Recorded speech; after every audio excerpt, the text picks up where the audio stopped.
juga ada Pak Budi Tamri, Bang Yayong yang dari KSP, dan juga Munisa, serta teman-teman yang lain, Bung Yanes. Terima kasih semuanya. Tadi sudah membawakan paparan-paparan yang menurut saya cukup baik. Sekarang ini giliran saya. Gus, ini terlalu panjang menurut saya, karena kalau kita bicara poin per poinnya, antara radikalisme, korupsi, narkoba, ketidakadilan, itu mungkin akan mempunyai mata rantai yang berbeda, gitu. Ya, barangkali di sini nanti saya akan mengambil poin-poin saja dari bahasan-bahasan yang sudah diberikan kepada saya. Pertama mungkin saya akan mengucapkan selamat ya atas dibentuknya tim atau katakanlah perkumpulan relawan setia dan tegak lurus untuk mendukung Jokowi sampai 2024. Kalau saya lihat narasi daripada judul ini judul yang sangat bagus. Tadi saya lagi ngutak-ngutik buku ya, berkaitan dengan kata-kata setia, tegak lurus, ya, tegak dan lurus mendukung Jokowi. Ini mengingatkan kita kepada perang sunjuk, artinya panglima perang, ya, panglima perang. Karena dia itu kalau udah berperang, dia nggak boleh menengok ke belakang, dia harus terus maju ke depan, ya, apapun yang terjadi untuk kepentingan pembelaan bangsa dan negara. Dan mungkin ini juga terinspirasi dari persoalan ini sekarang kita miliki.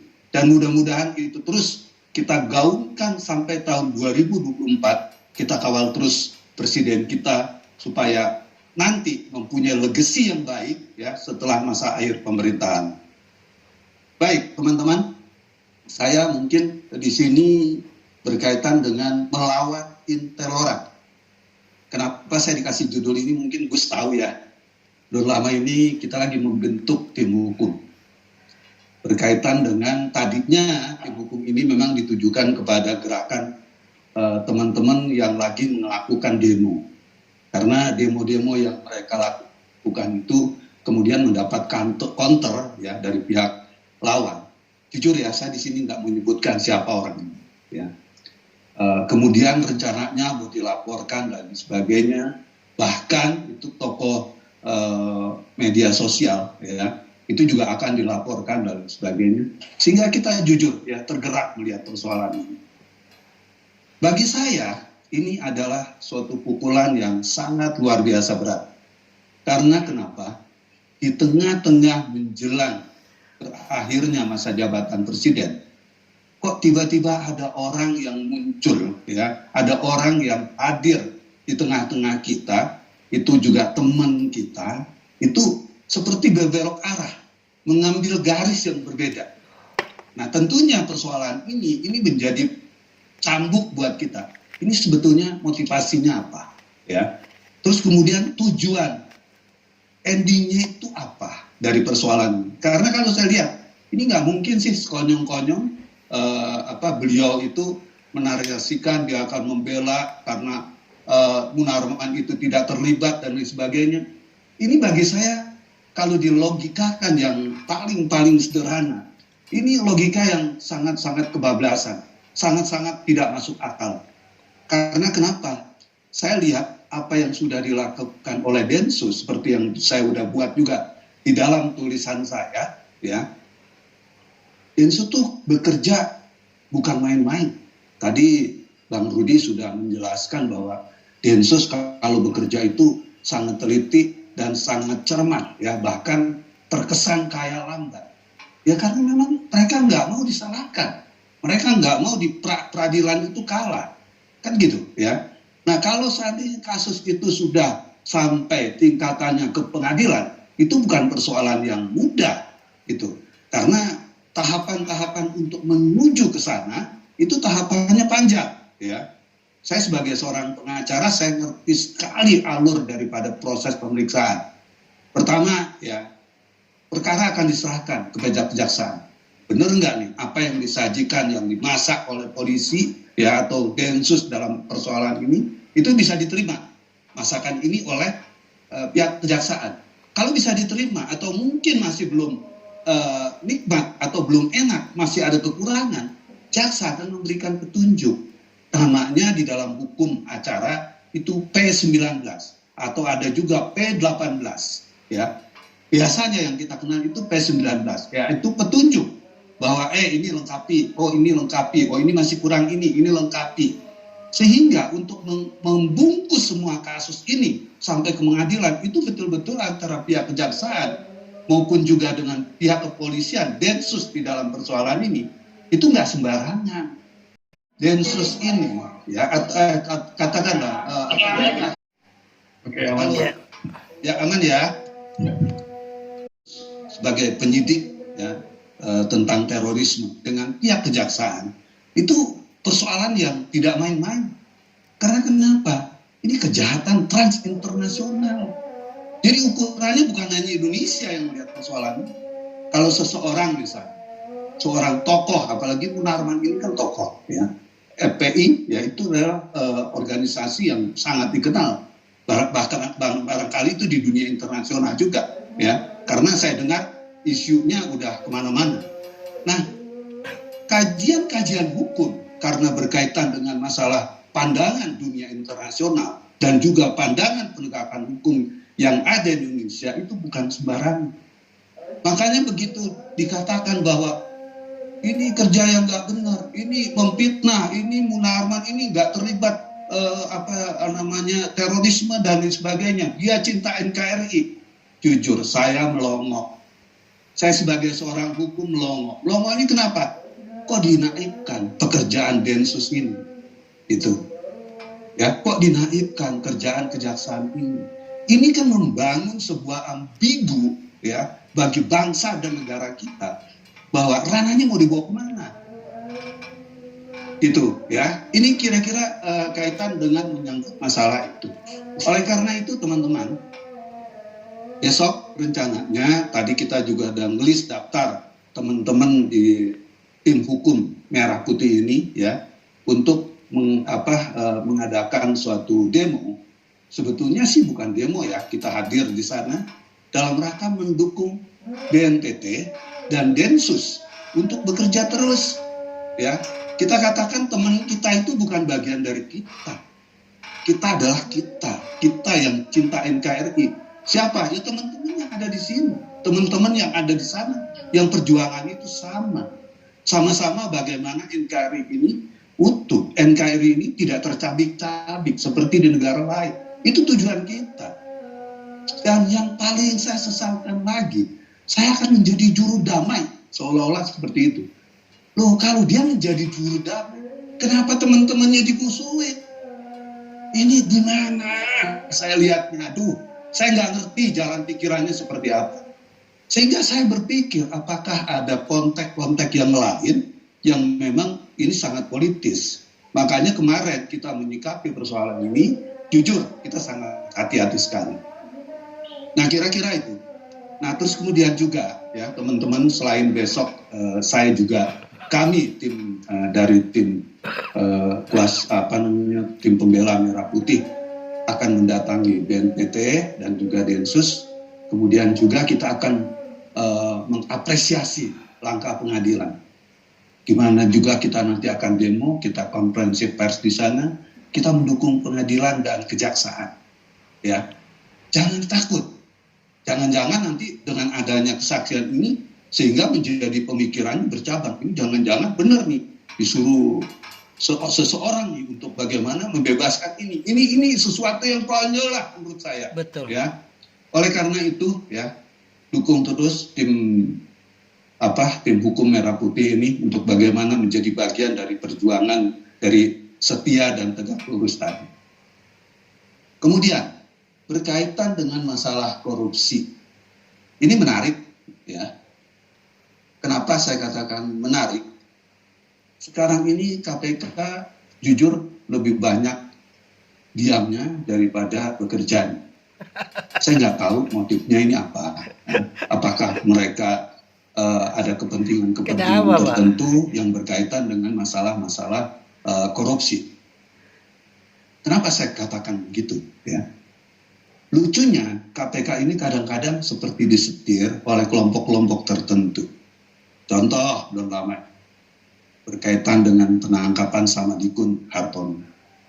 Terus rame tuh masalah riuh berkaitan dengan masalah Ahok ya. Terus juga masalah Pak Ganjar, IKTP dan lain sebagainya gitu ya. Kok mau ya dibelokkan ke sini gitu ya. Kok kenapa ya penegakan hukum yang memang ada di depan mata KPK itu kok nggak dijalankan seperti biasanya gitu. Makanya saya melihat di dalam konteks ini, terakhir kemarin juga saya membaca masalah IKTP ya, itu akan dibuka lagi ya. Ini kan beritanya menjadi heroik, mau dibawa kemana sebetulnya? Kok barang yang sudah menurut saya kalau istilah telur itu udah menjadi telur yang nggak jadi ayam ya, kok mau dihidupkan lagi gitu. Saya udah pernah membuat tulisan juga berkaitan dengan masalah ini. Harusnya kan kalau memang orang-orang itu tidak disebut di dalam suatu surat dakwaan dan atau surat tuntutan dan atau di dalam putusan, itu kan tidak boleh membuka ranah-ranah yang nggak jelas di dalam persoalan ini. Aslinya itu kan kepentingannya politik di dalam persoalan ini. Karena kalau menurut saya, kalau memang mau melakukan penegakan hukum, banyak sekali kok yang terjadi. Kita nggak perlu sebutkan lah, ya. Mungkin juga teman-teman yang satu perjuangan dan segaris dengan kita ini, kita tahu korupsi itu ada di mana-mana. Tapi KPK ya diam-diam aja gitu, nyaman-nyaman aja. Masyarakat udah teriak sana, teriak sini, nggak ada gerakannya gitu kan. Ya, jadi saya lihat berkaitan dengan korupsi, ya ini kita juga harus kawal gitu kan. Kita harus dikawal dan mudah-mudahan tim hukum Merah Putih ini akan menjadi pilar ya perjuangan Pak Jokowi. Amin, dalam rangka bagaimana penegakan hukum itu bisa jalan gitu. Makanya saya juga lagi selektif, ya kami lagi selektif juga memasukkan orang-orang di tim hukum itu supaya nanti mereka mempunyai daya guna. Karena di sekarang 2022 ya, sebentar lagi masuki tahun 2023. Itu tahun 2023 itu udah tahun politik. Mungkin kerja Pak Jokowi ini digoyang terus nih, ya. Bukan hanya dari segi masalah ekonomi, tapi juga masalah hukum, masalah yang lain-lain. Sehingga menurut saya dengan keberadaan bahwa teman-teman berkumpul, berfusi menjadi satu kesatuan atau menjadi satu kekuatan di sini, ini nggak bisa dianggap enteng gitu ya. Kita hadir di sini benar-benar harus menjadi bagian dari mata dan telinganya Pak Jokowi. Kita kawal terus pemerintahan ini, gitu. Seperti tadi, EKTP lah dihidupkan, ya kan, terus kasus-kasus penjualan tanah yang di tahun 2017 yang sudah dikatakan selesai, dihidupkan lagi. Terus kemudian juga kasus-kasus yang menurut saya nggak perlu dibicarakan lagi. Ini harus kita advokasi gitu. Ini KPK maunya kemana gitu kan. Kalau memang nggak bisa kerja, ya sudah ngomong aja. Jangan ngutak-ngutik barang basi gitu kan. Kasihanlah orang-orang yang hidupnya tenang dan sebagainya, ya. Kemudian terusik lagi dan sebagainya. Jujur ya, kalau EKTP itu lari-larinya ke Jawa Tengah. Naif ini cerita kayak begini gitu kan. Ya kita nggak mau tahu apakah nanti kita mendukung Pak Ganjar dalam konteks ini atau kita mendukung siapa, kita nggak tahu. Tapi kita nggak mau lah orang-orang yang sudah mendapat kepercayaan dari masyarakat dipolitisasi untuk kepentingan hukum. Naif ini namanya, gitu ya. Kemudian berkaitan dengan masalah narkoba, saya kurang menguasai masalah narkoba, ya. Jadi kita akhiri aja, saya nggak akan konteksnya berbicara tentang narkoba, karena narkoba ini juga suatu kejahatan yang menurut saya juga kejahatan yang luar biasa, ya. Terus dan ketidakadilan, teman-teman. Tim hukum Merah Putih ini udah bicara lama berkaitan dengan ketidakadilan. Apa sih yang disebut ketidakadilan itu? Ya, ketidakadilan itu adalah terjadinya penyimpangan hukum di dalam proses penyidikan, dalam proses penegakan hukum, bukan penyidikan. Kalau penyidikan udah terlalu spesialisasi. dalam penegakan hukum, ya. Harusnya hukum itu berjalan di realnya, ya, di mana dinamikanya itu sesuai dengan pasal-pasal yang ditentukan di situ, itu menyimpang, ya, terus dibelokkan, terus ini. Nah, itu kenapa? Ya, itu kenapa? Saya mau berbicara di sini. Dinamika penegakan hukum itu bukan hanya ada di ranah kepolisian, bukan hanya ada di ranah kejaksaan, bukan hanya ada di ranah pengadilan. Ada di mana lagi yang ada? Mafia. Sekarang masalah tanah menjadi masalah, ya. Masalah tanah menjadi persoalan nasional sekarang. Orang ribut di mana-mana. Bung Yannes saya lihatin itu di beberapa videonya itu luar biasa, teriak-teriak di mana-mana, gitu ya. Berkaitan dengan masalah mafia tanah, ya. Terus kemudian, apakah mafia tanah itu hanya terletak kepada BPN? Tidak, ya. Itu merupakan suatu sinergi antara BPN dengan mafia tanah. Coba dengerin deh, kita lihat, ya. Kalau terjadi berkaitan dengan masalah tanah, itu pasti di belakangnya itu ada orang kuat katanya, orang yang punya duit, orang yang punya modal besar untuk bagaimana mengadakan suatu keadaan-keadaan hukum yang harusnya berjalan dengan baik menjadi berjalan tidak baik. BPN tiba, ya, tadinya tanah itu diakui oleh pihak desa misalnya karena memang mungkin letter D, letter C, letter apalah bentuknya sebagai dasar atau alasan kepemilikannya, itu berubah. Tiba-tiba di situ ada sertifikatnya. Ini saya lagi alami di Jakarta Timur, ya. Ini saya lagi alami. Ada luas tanah di sana 4 hektar. Klien saya nggak pernah jual tanah. Tiba-tiba ada orang yang mengklaim.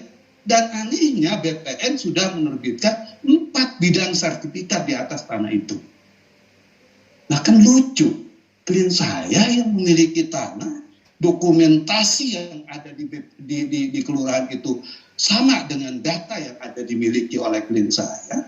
Tiba-tiba muncul sertifikat atas nama orang lain yang entah datangnya dari negara berantai yang mana. Siapa yang terlibat di sini? BPN, mafia.